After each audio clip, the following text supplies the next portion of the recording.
ఓకేనండి. Good afternoon everyone. ఎలా ఉన్నారండి? Yes. Good afternoon Madhav. So today we are going to start with the paper number 10, corporate accounting.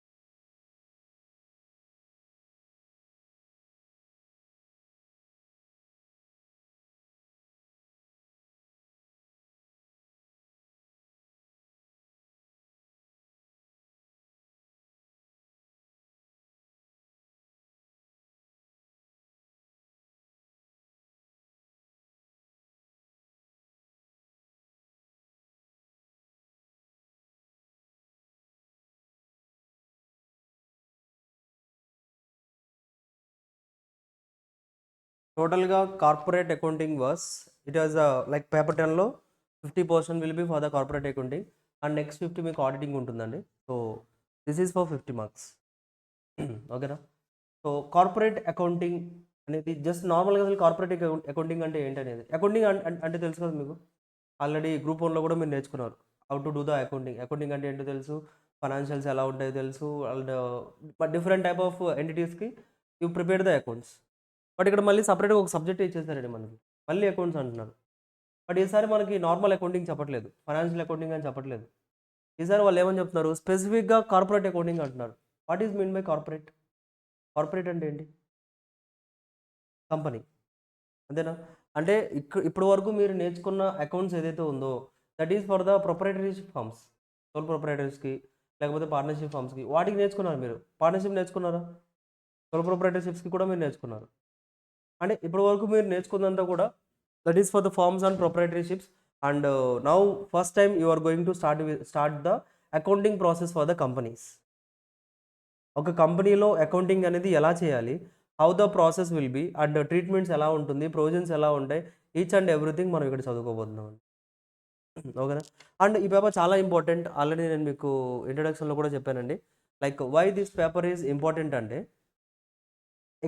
ఎగ్జామ్‌లో of course you will get 50 మార్క్స్‌కి వస్తుంది and difficult questions ఏమి ఉండవండి. Last attempt పేపర్‌లో almost MCQs అయితే అన్ని ఎంసీక్యూస్ కూడా ఈజీగా చేయగలిగినవే. అండ్ క్వెషన్స్ అయితే మనం ఏదైతే ప్రిడిక్ట్ చేసుకున్న క్వెషన్స్ ఉన్నాయో as it is away questions వచ్చాయండి. అంటే ఫర్ ష్యూర్ మీరు 50 మార్క్స్‌కి కంఫర్టబుల్‌గా రాయగలిగిన పేపర్. డిఫికల్టీస్ ఏమి ఉండవు. There will be no difficulties. 50 marks అనేది కంఫర్టబుల్ సిలబస్. కాకపోతే కొంచెం నంబర్ ఆఫ్ చాప్టర్స్ ఎక్కువగా ఉంటాయి అంతే. నంబర్ ఆఫ్ చాప్టర్స్ ఎక్కువగా ఉంటాయి. బట్ కంఫర్టబుల్‌గా బెస్ట్ మార్క్స్ మంచి స్కోరింగ్ సబ్జెక్ట్. ఎక్కువ మార్క్స్ అనేది మీకు ఈ పేపర్‌లో నుంచి రావడానికి ఛాన్స్ ఉంది.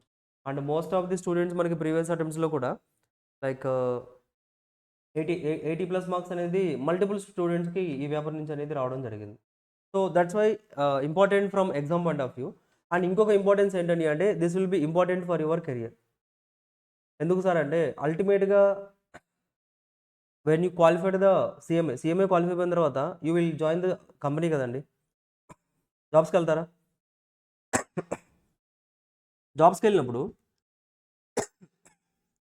సో మీరు రెగ్యులర్‌గా చేసే పార్ట్నర్‌షిప్ అకౌంటింగ్ అక్కడ చేయలేరు అక్కడ. అర్థమవుతుందా? You can't do the regular accounting there.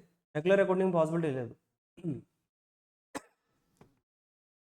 మీరు కంపల్సరీగా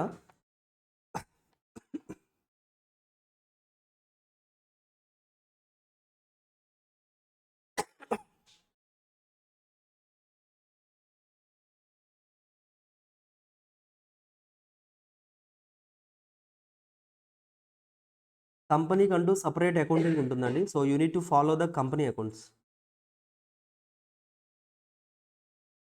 somewhat different when compared to our regular accounting. Company accounts అనేది కొంచెం డిఫరెంట్‌గానే ఉంటుంది. అర్థమవుతుందా? ఎందుకండి అంటే కంపెనీలో మనకి షేర్స్ ఉంటాయండి. కదా! షేర్స్ విన్నారా? మనకి which is not in the proprietorship firms. Proprietorship ఫర్మ్స్‌లో షేర్స్ ఇలా ఏమి ఉండవండి. బట్ కంపెనీలో మనకి షేర్స్ ఉంటాయి. డిబెంచర్స్ ఉంటాయి. అండ్ ఇంకా బైబ్యాక్ అని, right issues multiple things will be there. And వీటికి సెపరేట్‌గా షెడ్యూల్ 3 ఉంది. కంపెనీస్ యాక్ట్ అప్లై అవుతుంది. అంటే ఈ ప్రొవిజన్స్ అన్నిటిని బేస్ చేసుకొని మీరు ఫైనాన్షియల్స్ ప్రిపేర్ చేయాలి. ఈ ప్రొవిజన్స్ అన్నింటిని బేస్ చేసుకొని మీరు అకౌంటింగ్ ప్రిపేర్ చేయాలి. అర్థమవుతుందా? అండ్ ద బేసిక్ ప్రిన్సిపల్స్ మీరు నార్మల్గా ఏదైతే సోల్ ప్రొప్రైటర్షిప్స్కి నేర్చుకున్నారో డెబిట్ ఎలా చేయాలి, క్రెడిట్ ఏం చేయాలి, same basic fundamental accounting will be same here. ఇక్కడ కూడా సేమ్ ఫండమెంటల్స్ మనం ఇక్కడ కూడా అవే రిపీట్ చేసుకుంటామండి. బట్ కాకపోతే the way the formats and the accounts will be different.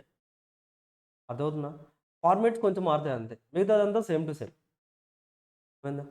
So that's why once మీరు ఒకసారి కంపెనీకి వెళ్ళినా కానీ అక్కడ వాళ్ళ అకౌంట్స్ అనేది ఎలా మెయింటైన్ చేస్తున్నారు, బుక్స్ ఆఫ్ అకౌంట్స్ ఎలా ఉంటాయి, ఒక ఎంట్రీ ఎలా పాస్ చేయాలి, వాటికి రిలేటెడ్ ప్రొవిజన్స్ ఏంటి, ఫైలింగ్స్ ఎప్పుడెప్పుడు చేయాలి, ఏమేం బుక్స్ మెయింటైన్ చేయాలి, ఎవ్రీథింగ్ కూడా మీరు ఈ కార్పొరేట్ అకౌంటింగ్లో నేర్చుకోబోతున్నారు. సో దట్స్ వై ఇది ఎగ్జామ్ పాయింట్ ఆఫ్ వ్యూలోనే యూస్ఫుల్ అవుతుంది. అండ్ మీరు క్వాలిఫై అయిపోయిన తర్వాత కూడా మరి ఇక్కడ ఏదైతే నేర్చుకున్నామో ఇవన్నీ రెగ్యులర్గా చూస్తూ ఉంటారు. అదవుతుందండి. అండ్ జస్ట్ ఫర్ ఎగ్జాంపుల్ మీరు ఒక బ్యాలెన్స్ షీట్ తీసి సింపుల్గా ఇప్పుడు బయట మీరు రిలయన్స్ కంపెనీ కావచ్చు, వేటికైనా సరే ఒక ఫైనాన్షియల్ స్టేట్మెంట్ మీకు అర్థం కావాలంటే మీకు కార్పొరేట్ అకౌంటింగ్ తెలిసి ఉండాలి. అదర్వైజ్ మీకు ఫైనాన్షియల్స్ అర్థం కావాలి. క్లియర్? ఈ కార్పొరేట్ అకౌంటింగ్ కనుక నేర్చుకుంటే మీరే డైరెక్ట్గా రిలయన్స్ కంపెనీకి కూడా ఫైనాన్షియల్స్ మీరు ప్రిపేర్ చేయగలరు. ఈవెన్ ఫర్ ద రిలయన్స్ కంపెనీకి also you can prepare the balance sheet. That's it, you will get everything here.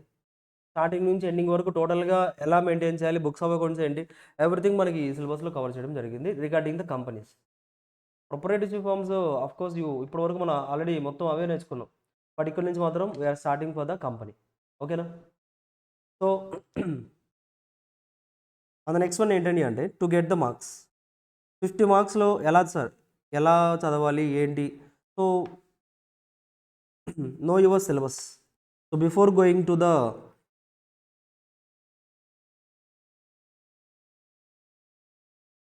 సబ్జెక్ట్లోకి enter అయ్యే ముందు ఫస్ట్ సిలబస్ తెలుసుకోండి. అల్టిమేట్గా అసలు మనం ఏం చదవబోతున్నాం, ఎన్ని మార్క్స్ అడగడానికి ఛాన్స్ ఉంది ఎగ్జామ్లో, అండ్ దానివల్ల మనకి యూజ్ ఏంటి, ఏ చాప్టర్స్ ఇంపార్టెన్స్ ఉంటుంది, ఏ చాప్టర్స్ ఎలా ఉంటాయి ఏంటి అనేది first will learn that and next will start with the syllabus. And మీకు ఆర్డర్ ఎలా చెప్తాను ఏంటి మొత్తం కూడా విల్ డిస్కస్ రైట్ నౌ. ఓకేనా?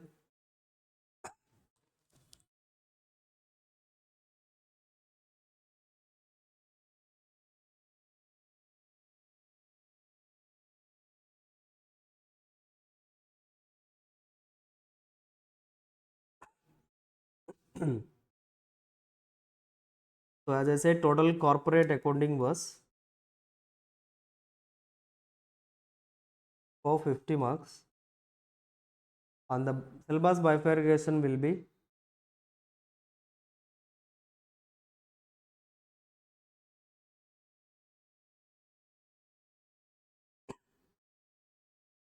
accounting for shares and debentures. 4 parts లో డివైడ్ చేద్దామండి. సో ఫస్ట్ వన్ వచ్చేసరికి accounting for shares and debentures.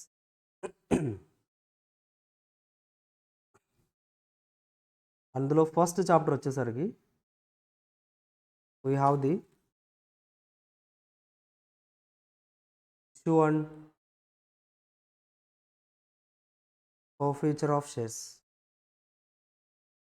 Issue and forfeiture of shares. And the second chapter వచ్చేసరికి we have underwriting.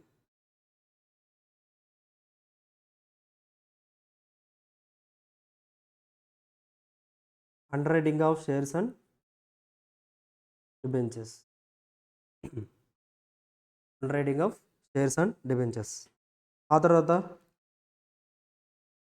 Bonus and right issue. Bonus and right issue. ఆ తర్వాత redemption of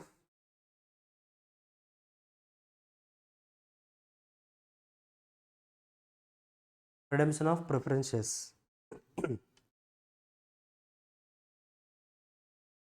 next one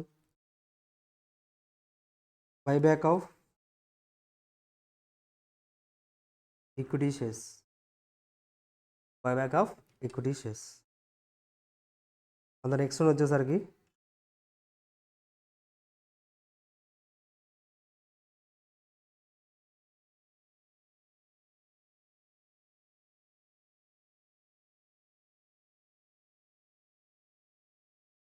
employee stock option plans అండి. ఇది new సిలబస్లో add చేయడం జరిగింది ఈ chapter అనేది. దీన్ని మనం ఈసాప్ అని కూడా చెప్తాం. Employee stock option plan. And last one వచ్చేసరికి to and redemption of debentures. ఇదంతా ఇదే కాదండి సిలబస్, ఇంకా ఇలాంటి 4 పార్ట్స్ ఉన్నాయి. ఇదంతా ఒక పార్ట్ అవుతుందా. ఎక్కువ నెంబర్ ఆఫ్ చాప్టర్స్ అంటే నెంబర్ ఆఫ్ చాప్టర్స్ మీకు ఎక్కువగా కనిపించవచ్చు, బట్ కంటెంట్ వైజ్గా తక్కువేనండి. మీకు ఒకసారి కాన్సెప్ట్ తెలిస్తే ఒక్కొక్క చాప్టర్లో లైక్ ఫస్ట్ టూ చాప్టర్స్లో ఎక్కువ క్వశ్చన్స్ ఉంటాయి, ఆ తర్వాత నుంచి ఒక 5 క్వశ్చన్స్ 4 క్వశ్చన్స్ 6 క్వశ్చన్స్ ఇలాగే ఉంటాయి. అంటే ఎక్కువ కాన్సెప్ట్ ఏమి ఉండదు అందులో, జస్ట్ సింగిల్ కాన్సెప్ట్ మీరు నేర్చుకున్నారంటే చాప్టర్ అయిపోతుంది. సో ఇదంతా ఒక పార్ట్ మనకి accounting for shares and debentures. ఆ తర్వాత next we have the financial statements.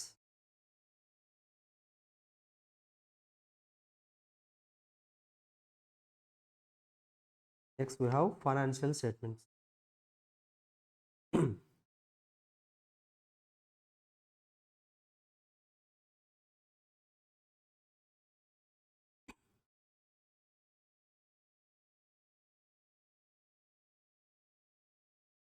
Financial statements. So financial స్టేట్మెంట్స్లో మనం ఇక్కడ ఏం నేర్చుకోబోతున్నామండి అంటే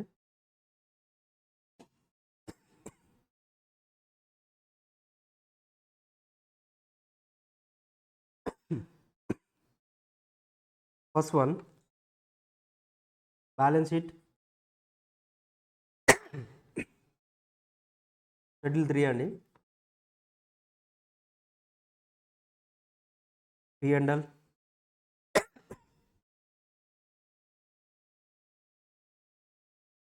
cash flow statement.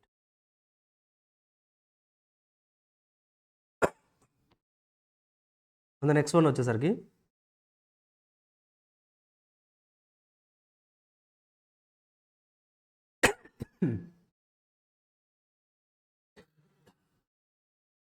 Financial statements of special entities.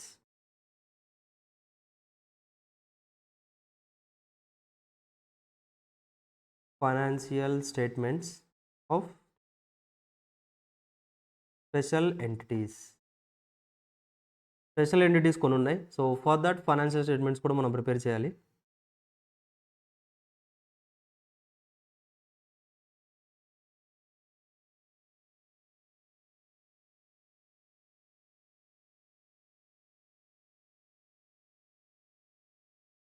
అందులో ఫస్ట్ వన్ వచ్చేసరికి banking company,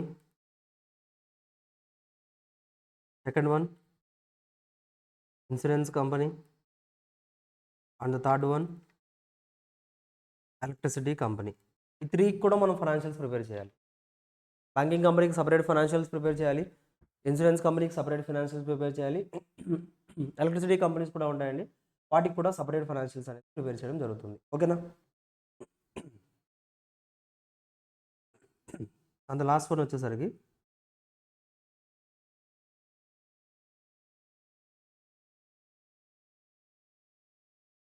have the standards. So మీకు ఇండియా సప్లై అవుతుందండి.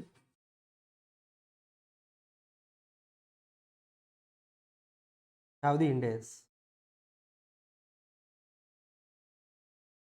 That's it. This is the total syllabus of the corporate accounting.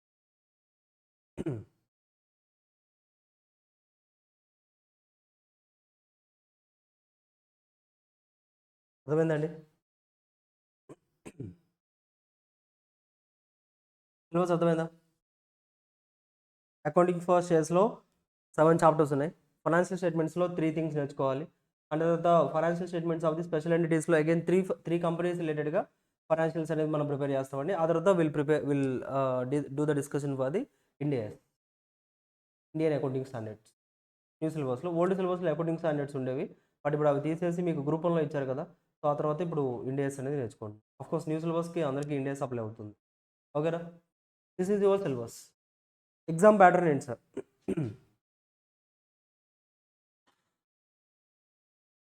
అసలు ఎగ్జామ్ ఎలా ఉంటుంది, so how we need to prepare.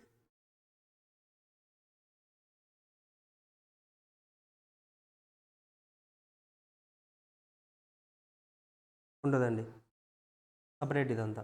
ఓకేనా. సపరేట్గా మీకు ఇచ్చారు కూడా. సో సపరేట్గా నేర్చుకోవడమే.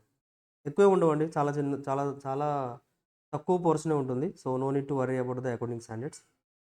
So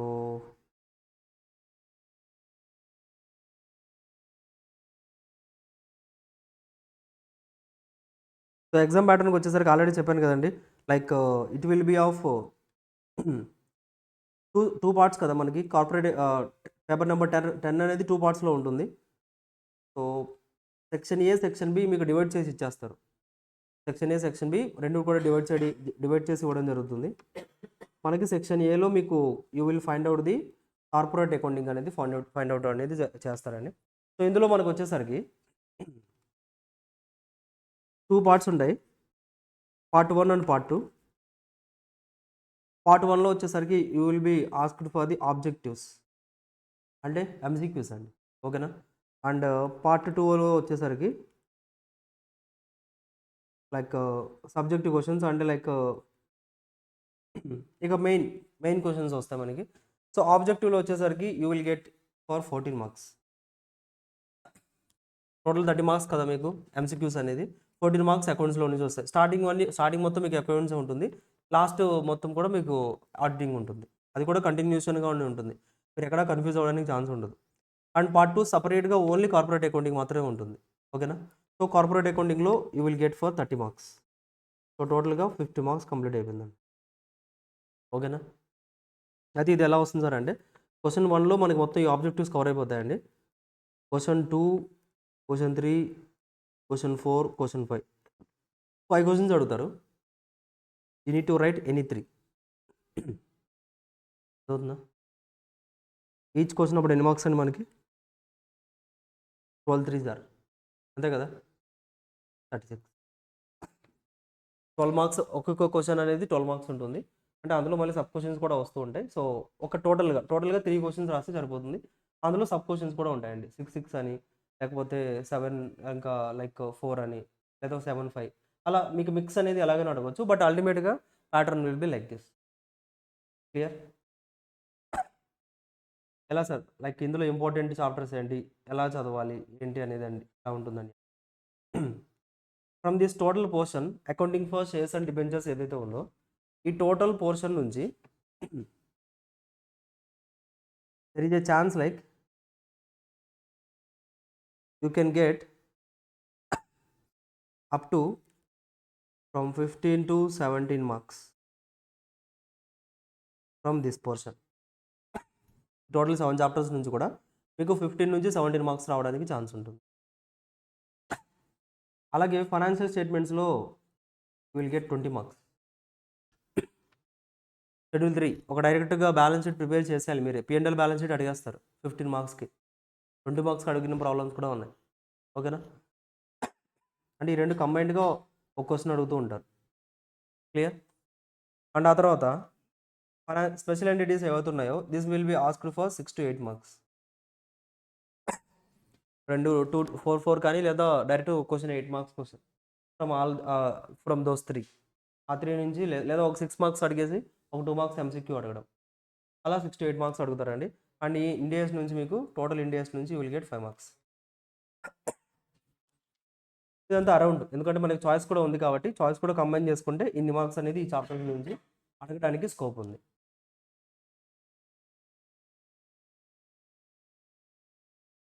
this is your paper number 10A.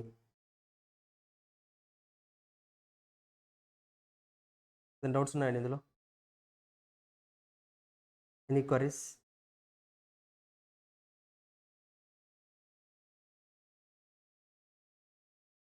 Any queries? అర్థమైందా ఎలా ఉంటుందో? ఇంకేంటండి సిలబస్ మనకి. సో చిన్న థింగ్ ఏంటండి అంటే, లైక్ కార్పొరేట్ అకౌంటింగ్లో బేస్డ్ అపాన్ ద మార్క్స్ వచ్చేసరికి మీకు 50 మార్క్సే. బట్ సిలబస్ చూస్తే కొంచెం కాదు, బట్ హెవీనే. ఇన్స్టిట్యూట్ లైక్ అలా ఇచ్చేసారండి. But we can't do. మీకు అంటే లైక్ మీకు లెంతీ పేపర్ అనేది నాట్ ఓన్లీ ఫర్ అస్ కదండి. సో ఎంఏ ఇంటర్ స్టూడెంట్స్ అందరూ కూడా ఇది లెంతీ పేపరే. కాంబినేషన్లో కొంచెం రెడ్యూస్ అవ్వడానికి ఛాన్స్ ఉంది. మీరు మిగతా వాటితో పోల్చుకుంటే ఇక్కడ ఎక్కువ టైం ఇన్వెస్ట్ చేయాల్సి వస్తుంది కూడా, ఓకేనా. ఎందుకంటే సిలబస్ వైజ్గా it was not in small అయితే కాదు, చాలా ఎక్కువ సిలబస్ అనేది ఇచ్చేశారు. అంటే ప్రపోర్షనేట్ టు ద మార్క్స్. 50 మార్క్స్కి ఇవ్వాల్సిన పోర్షన్ అయితే కాదండి ఇది. So even we can give for 100 marks కూడా ఇవ్వగలిగిన పోర్షన్ ఇది. కాకపోతే చాప్టర్స్ ఎక్కువ ఉన్నా కానీ కాన్సెప్చువల్గా వాళ్ళు అంత డెప్త్గా మనకి లైక్ ఎగ్జామ్లో క్వశ్చన్స్ ఏమి అడగరు. ఎందుకంటే 50 మార్క్స్ కాబట్టి మీరు ఓవరాల్గా ఒక్కొక్క చాప్టర్ నుంచి ఒక్కొక్క క్వశ్చన్ తీసుకుని 50 మార్క్స్ ఫ్రేమ్ చేసేయచ్చు. So that's why in depth questions ఏమి ఉండవండి, చాలా ఈజీగా ఉంటుంది పేపర్ అనేది. సో చెప్పాను కదా ఆల్రెడీ, బెస్ట్ స్కోర్ తెచ్చుకోవాలంటే ఈ పేపరే మీకు బాగా యూస్ఫుల్ అవుతుంది గ్రూప్ 2లో. ఎందుకంటే అంటే ఇందులో 50 కదండి, ఆల్మోస్ట్ మీరు 40+ ఈజీగా తెచ్చేసుకోవచ్చు. ఎంసీక్యూస్లో మిస్టేక్ వెళ్ళడానికి ఏముండదండి, చాలా ఈజీ క్వశ్చన్స్ ఉంటాయి. అండ్ ఆల్రెడీ చెప్పాను కదా, 4 క్వశ్చన్స్లో ఒక క్వశ్చన్ చాయిస్ తీసుకున్నా కానీ కంఫర్టబుల్గా పేపర్ రాయగలరు. ఆడిటింగ్లో 50లో ఒక 16 మార్క్స్ వరకు మనకి ఎంసీక్యూసే ఉన్నాయి. ఆ ఎంసీక్యూస్లో అట్లీస్ట్ కొన్ని మార్క్స్ తెచ్చుకొని లైక్ డిస్క్రిప్టివ్లో కొన్ని మార్క్స్ తెచ్చుకున్నారంటే ఈజీగా 80+ మార్క్స్ అనేది ఫర్ షూర్గా తెచ్చేసుకోవచ్చు అండి. అదవుతుందా? సో చాలా మంచి స్కోరింగ్ పేపర్ అండి ఇది. So already like most of the students ఎక్కువ మార్క్స్ ఇందులోనే తెచ్చుకుంటూ ఉంటారు. అలా తెచ్చుకోవాలంటే కొంచెం లిటిల్ బిట్ ప్రాక్టీస్ చేయాలి. సో ప్రతిదీ కూడా కాన్సెప్చువల్గా నేర్చుకోవాలి. ఓకేనా? సో ఇక్కడ జరిగే నెక్స్ట్ మనం క్లాసెస్ కూడా అలాగే ఉంటుందండి. ఈచ్ అండ్ ఎవ్రీ చాప్టర్ ఏదైతే ఉందో, so in depth conceptual understanding అనేది ఫస్ట్ కాన్సెప్ట్స్ అనేది క్లియర్గా నేర్చుకుందాం. ఆ తర్వాత you will do the problems అని మీరు కాన్సెప్ట్స్ అనేది క్లియర్గా నేర్చుకున్న తర్వాత ప్రాబ్లమ్స్ అనేది ఆటోమేటికల్గా ఈజీగా చేయగలరు. దెర్ ఈజ్ నో డిఫికల్టీ, మీకు ఎలాంటి డిఫికల్టీ కూడా ఉండదండి while solving the problem. But concepts ఏదైతే మనం కవర్ చేస్తున్నామో ఆ కాన్సెప్ట్స్ అన్ని క్లియర్గా నేర్చుకుంటూ ఉండండి. That is enough. ఓకేనా? సో మీకు ఇందులో కాన్సెప్ట్ మెటీరియల్ ఒకటి వస్తుంది, ప్లస్ క్వశ్చన్ బ్యాంక్ వస్తుందండి. మనం కాన్సెప్ట్ నేర్చుకున్న తర్వాత will start with the question bank. Okay?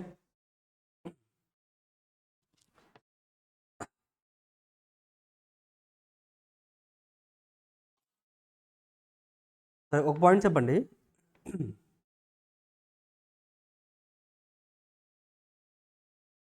ఒక కంపెనీ ఉందండి, XYZ లిమిటెడ్. ఈ కంపెనీకి ఫండ్స్ కావాలి. చెప్పండి, what are the sources available for this company? Funds అనేది ఎక్కడి నుంచి తెచ్చుకుంటారండి? వాళ్ళకి ఫైనాన్స్ కావాలండి. ఏంటండి? ఫైనాన్షియల్. ఓకే. ఓకేనండి. సో ఫైనాన్షియల్ ఇన్స్టిట్యూషన్స్ అంటే ఏంటంటే బ్యాంక్సే కదా, బ్యాంక్స్ నుంచి తెచ్చుకుంటారు. నెక్స్ట్ ఇంకా మనీ లెండర్స్, వీళ్ళందరూ ఫైనాన్షియల్ ఇన్స్టిట్యూషన్ కింద రాసుకుందాం. ఇంకా పబ్లిక్ దగ్గర నుంచి ఎలాగండి?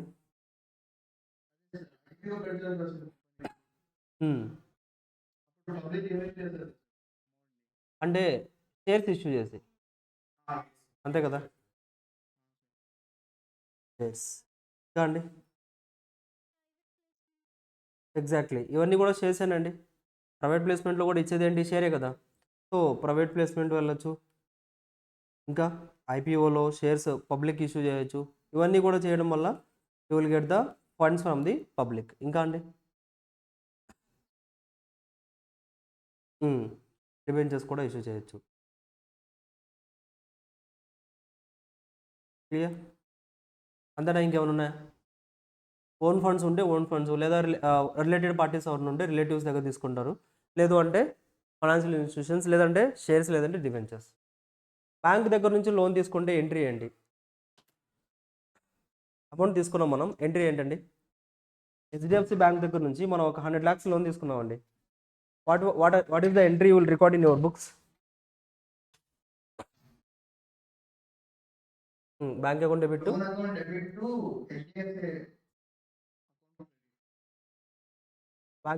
To loan account. క్యాష్ వస్తుంది కదండి మనకి, బ్యాంక్ అకౌంట్ డెబిట్ చేసాం. లైబిలిటీ క్రియేట్ చేయాలి కాబట్టి హెచ్డిఎఫ్సి బ్యాంక్ని క్రియేట్ చేద్దాం ఫర్ ఎగ్జాంపుల్. ఎంట్రీ అయిపోయిందా? అయిపోయింది. Simple entry. అంతే. మీరు మనీ లెండర్ దగ్గర నుంచి తీసుకున్నా, బ్యాంకర్ దగ్గర నుంచి తీసుకున్నా ఇదే ప్రాసెస్, ఇదే ఎంట్రీ ఫాలో అవుతాం. This is what we already learn, మనం నేర్చేసుకున్నాం. అచ్చా, ఇప్పుడు షేర్స్ గురించి ఆలోచిద్దాం. షేర్స్ వచ్చేసరికి ఏంటండి? ఇప్పుడు షేర్స్ అంటే ఎలా ఉంటుంది చెప్పండి? నార్మల్గా అసలు షేర్స్ అంటే ఎలా ఉంటుంది? ప్రాసెస్ ఏంటి? నార్మల్గా ఎలా జరుగుతుంది అది? మనం అంటే మనకి అమౌంట్ ఎలా వస్తుంది షేర్స్లో? మనం ఆ షేర్స్ అనేది పబ్లిక్కి వాళ్ళ నేమ్స్ మీద లైక్ ఇదిగో మీరు ఎన్ని అప్లై చేస్తే అన్ని షేర్స్ అనేది మనం ఇచ్చేసి సో మనం ఫండ్స్ రెడీ చేసుకుంటాం. ఫస్ట్ ప్రాసెస్ ఎలా జరుగుతుంది ఇది? First will start the writing the prospectus. ఒక ప్రాస్పెక్టస్ రాస్తాం. ఆ ప్రాస్పెక్టస్ రాసేసి ఇదిగోండి మేము టోటల్గా ఇన్ని నెంబర్ ఆఫ్ షేర్స్ మీకు పబ్లిక్ ఆఫర్ చేయబోతున్నాం. సో ఎవరైతే ఇంట్రెస్టెడ్గా ఉన్నారో ఇన్ని నెంబర్ ఆఫ్ షేర్స్ మీరు పర్చేస్ చేసేయండి అని will announce a public offer. ఓకేనా? పబ్లిక్ కూడా ఎవరైతే ఆ ఆఫర్కి వాళ్ళు యాక్సెప్ట్ చేస్తారో they will give us the applications రాసేసి వాళ్ళు ఎన్ని షేర్స్ కావాలనుకుంటారో అన్ని షేర్స్కి అమౌంట్ పే చేస్తారు. ఓకేనా? సో మీరు 100 lakhs కోసం షేర్స్ అనేది ఆఫర్ చేస్తారు అండ్ మీకు 100 lakhs వచ్చేసిందండి. ఇప్పుడు చెప్పండి ఎంట్రీ ఏమని రాస్తారు? మీరు షేర్స్ ఇష్యూ చేశారు, అమౌంట్ వచ్చేస్తుంది, ఎంట్రీ ఏంటి?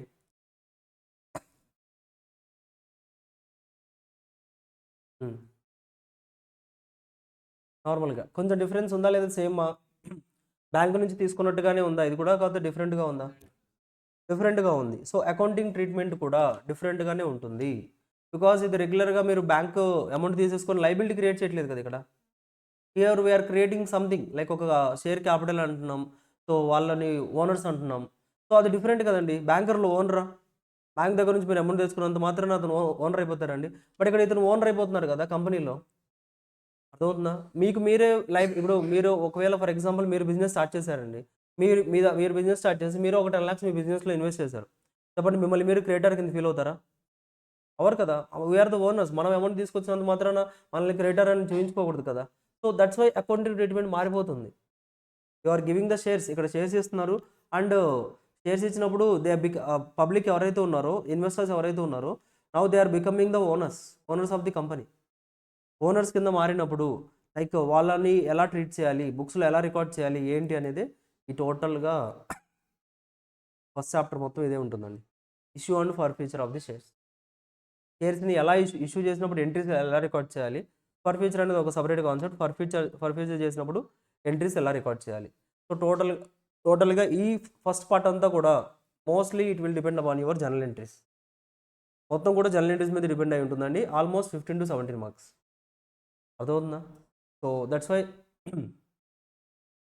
అంటే చాలా ఇంపార్టెంట్. అంటే జస్ట్ లైక్ మనం షేర్స్ ఇప్పుడు షేర్ ఇష్యూ చేసామని చెప్పాం కదా. ఇప్పుడు బ్యాంక్లో లోన్ తెచ్చుకుంటే ఎంట్రీ ఏదిగా చెప్పేస్తాం. బట్ షేర్స్ కనుక ఇష్యూ చేస్తే ఎంట్రీ ఎలా రికార్డ్ చేయాలి సార్, అది ఫస్ట్ చాప్టర్లో నేర్చుకుంటాం. ఒకవేళ షేర్స్ ఏదైనా క్యాన్సిల్ చేయాలంటే ఫర్ ఫ్యూచర్ అని ఉంటుందండి, అక్కడ ఎంట్రీస్ నేర్చుకుంటాం.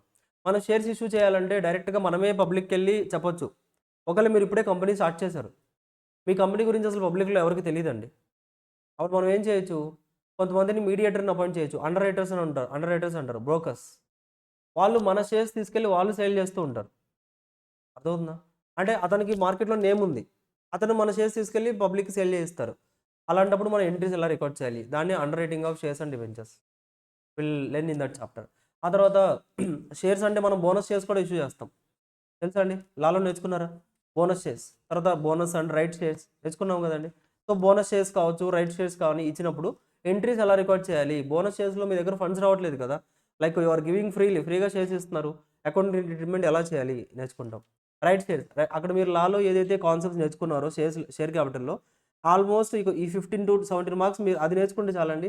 ఈ 15 to 17 మార్క్స్ ఈజీగా అర్థమైపోతుంది. షేర్ క్యాపిటల్ అనే చాప్టర్ మీరు ఏదైతే నేర్చుకున్నారో total depends upon that chapter. So అయినా మనం మళ్ళీ ఒకసారి ప్రొవిజన్స్ అన్ని మళ్ళీ రిఫర్ చేసుకుంటూ విల్ డూ ద చాప్టర్స్. ఆ తర్వాత చూడండి రిడెంప్షన్ ఆఫ్ ప్రిఫరెన్షియస్. చెప్పండి ఇప్పుడు మీరు షేర్స్ ఇష్యూ చేసి అమౌంట్ కలెక్ట్ చేయొచ్చు సార్ అన్నారు కదా. ఈ షేర్స్ అంటే నాట్ ఓన్లీ లైక్ షేర్స్లో మళ్ళీ 2 types ఆఫ్ షేర్స్ ఉంటాయండి. 2 types ఆఫ్ షేర్స్ ఉంటాయి కదా. ఈక్విటీ షేర్స్ ఉంటాయి, ప్రిఫరెన్స్ షేర్స్ కూడా ఉంటాయి. కరెక్ట్ అండి. అంటే మనం ఈక్విటీ షేర్స్ ఇష్యూ చేసినప్పుడు ఎంట్రీస్ ఏంటి అనేది ఆల్రెడీ ఫస్ట్ చాప్టర్లో నేర్చుకున్నాం. ఇక్కడ ప్రిఫరెన్స్ షేర్స్ని రిడెంప్షన్ చేయాలంటే ఎలా ఎంట్రీస్ రికార్డ్ చేయాలి ఏంటి అనేది ఇక్కడ నేర్చుకున్నాం. తర్వాత బైబ్యాక్ గురించి తెలుసా అండి. మన షేర్స్ మళ్ళీ మనం ఓన్గా క్యాన్సిల్ చేసుకుంటాం కదా. బైబ్యాక్ చేసినప్పుడు ఎంట్రీస్ ఎలా రికార్డ్ చేయాలి in this chapter. And employee stock option plans, sweat equity shares ఇలా చదువుకున్నారా, అలాంటి వాటికి ఎంట్రీ ఎలా రికార్డ్ చేయాలి. అండ్ డిబెంచర్స్ కూడా ఇంకొక ఫామ్ డిబెంచరే కదా మీరు చెప్పింది. డిబెంచర్ని ఎలా ఇష్యూ చేయాలి, ఎలా రిడెంప్షన్ చేయాలి, ఇదే టోటల్ సెట్. అంతా ఒక సెట్ అండి. It will give you 15 to 17 marks వరకు కూడా ఈ టోటల్ చాప్టర్స్ నుంచి మనకి రావడానికి ఛాన్స్ ఉంది అవుట్ ఆఫ్ 50. అర్థమవుతుందా? చెప్పండి, what is the difference between the equity and preference? Equity షేర్స్కి ప్రిఫరెన్స్ షేర్స్కి is there any difference are?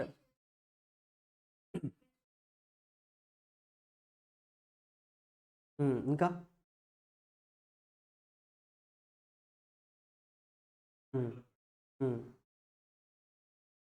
Okay, ఇంకా ఇంకా డిఫరెన్సెస్, మెయిన్ డిఫరెన్స్.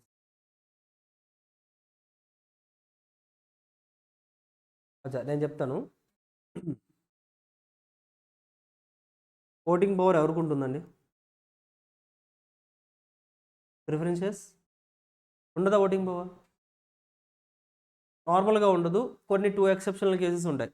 లైక్ వాళ్ళ టర్మ్స్ ఏదో అంటే కంపెనీ లిక్విడేట్ అవుతున్నా కానీ, లేదా ఏదైనా టర్మ్స్ వీళ్ళ గురించి మాట్లాడడానికి వస్తే అప్పుడు మాత్రం ఓటింగ్ రైట్స్ ఉంటాయి. ఇక ఆ 2 సిచ్యువేషన్స్లో తప్ప అసలు వాళ్ళకి ఓటింగ్ రైట్స్ ఉండవు. అంటే లైక్ ఇంకోటి కూడా చదువుకున్నాం, డివిడెంట్ అనేది పే చేయకపోతే కొన్ని ఇయర్స్ వరకు కూడా, 3 ఇయర్స్ వరకు కూడా, then also they will get the voting power. ఇంకా అంతేకాని మిగతా సిచ్యువేషన్స్లో ఎక్కడ కూడా వీళ్ళకి ఓటింగ్ పవర్ అసలు ఉండదు. అది డిఫరెన్సేనా? ఇంకా అండి, ఇంకా ఏదైనా ఐడియా ఉందా? They will get the ownership ఉంటుంది. అఫ్ కోర్స్ అదే ఓటింగ్ పవర్ కూడా. సో ఇక్కడ ఓనర్షిప్ ఉండదు. ఇంకా అండి,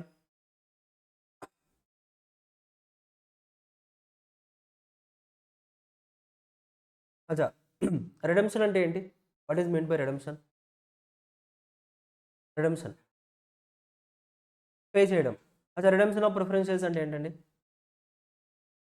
రిడెంప్షన్ ఆఫ్ ప్రిఫరెన్స్ షేర్స్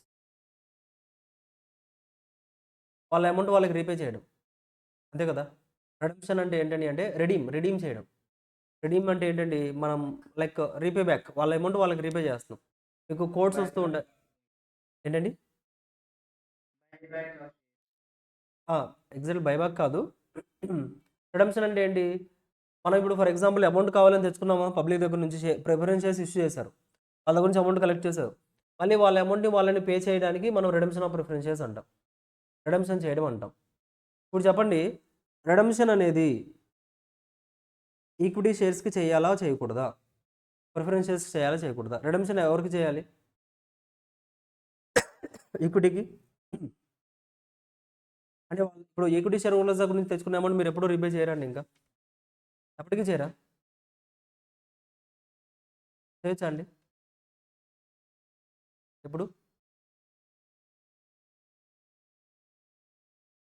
అది పర్చేజ్ చేయడం అంటే బైబ్యాక్. అది రిడెంప్షన్ అంటే ఏంటి?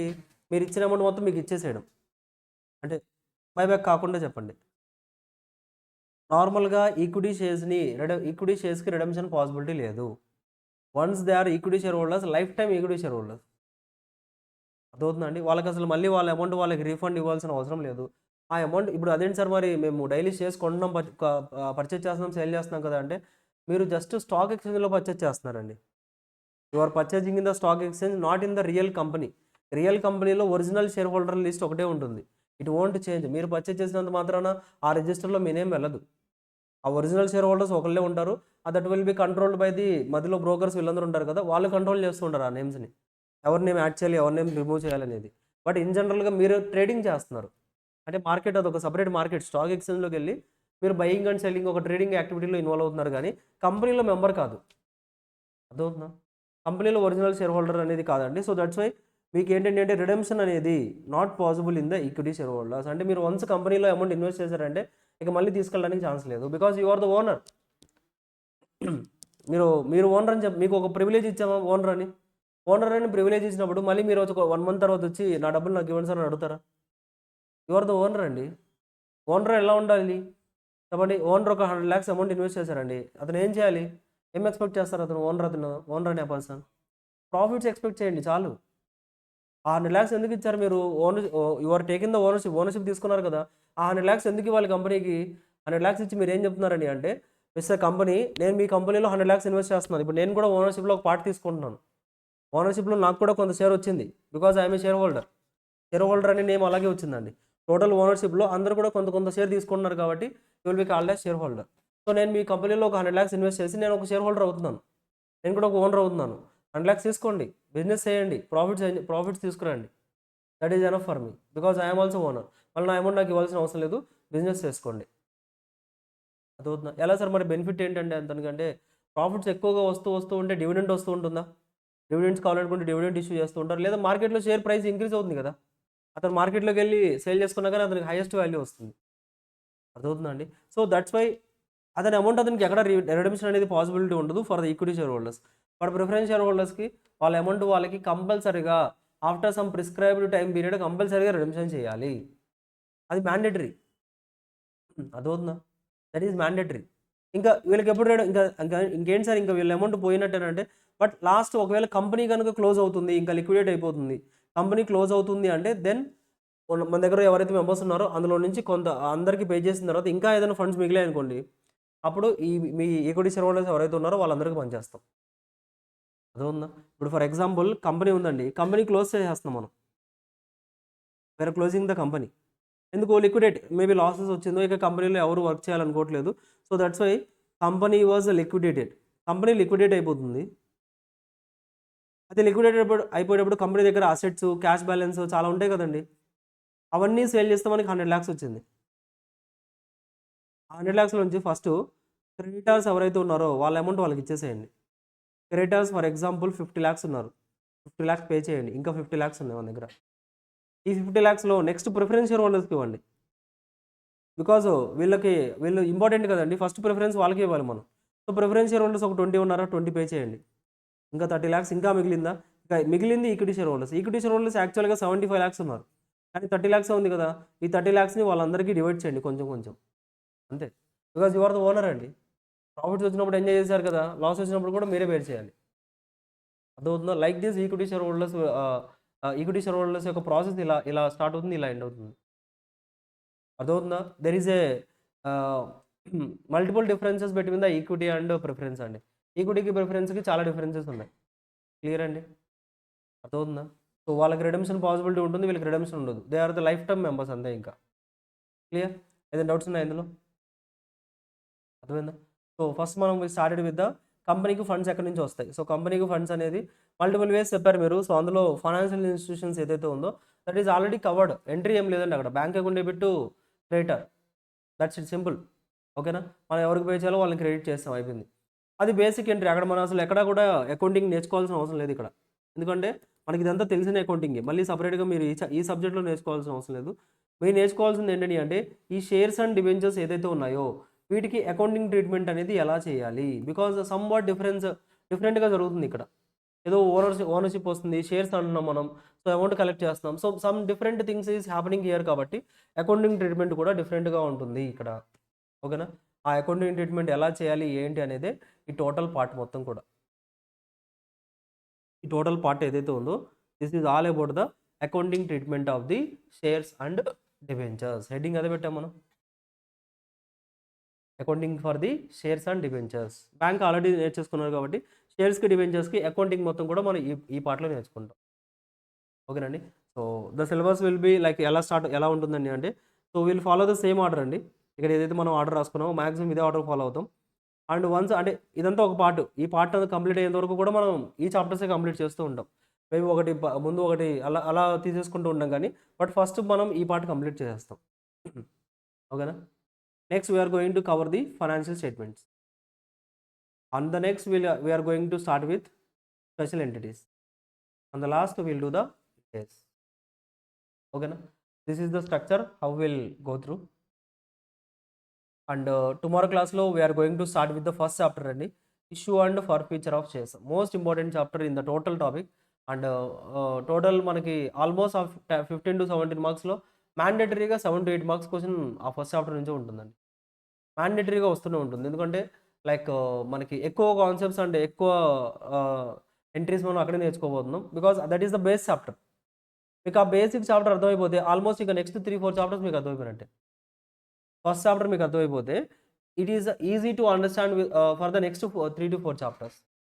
ఎందుకంటే షేర్స్ యొక్క ట్రీట్మెంట్ తెలుసుకుంటే లైక్ షేర్స్ని ఇష్యూ చేసినప్పుడు అకౌంటింగ్ ట్రీట్మెంట్ ఎలాగా అనేది నేర్చుకుంటే ప్రిఫరెన్స్ షేర్ హోల్డర్స్ కూడా సేమ్ ట్రీట్మెంట్, డిబెంచర్స్ కూడా సేమ్ ట్రీట్మెంట్. అర్థమవుతుందా? అండ్ వాళ్ళని ఎలా రిడెంప్షన్ చేయాలో నేర్చుకుంటే ఆటోమేటికల్‌గా ప్రిఫరెన్స్ షేర్స్‌కి, డిబెంచర్స్‌కి అంతా సేమ్ వస్తుంది. సో, దట్స్ అలా లింక్డ్‌గా మనం నేర్చుకుంటూ ఉంటాం. So, from tomorrow onwards we're going to start with the chapter issue and forfeiture of shares. ఓకేనా? మీకు మెటీరియల్ వచ్చేసరికి చెప్పాను కదండి, మీకు కాన్సెప్ట్ బుక్ ఒకటి ఉంటుంది అండ్ క్వశ్చన్ బ్యాంక్ ఒకటి ఉంటుంది. So both will discuss. Clear? చెప్పండి, ఏదైనా డౌట్స్ ఉన్నాయండి? ఎనీ క్వరీస్ జూమ్లో? అర్థమవుతుందండి, like how the process and ఎలా ఉంటుంది అనేది? Any doubts? ఏదైనా డౌట్స్ ఉంటే అడగండి.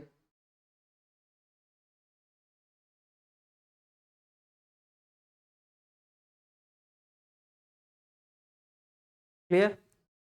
Perfect. So that's it for today. Then we'll meet in the next class and we'll start with the new chapter. Thanks everyone. Bye.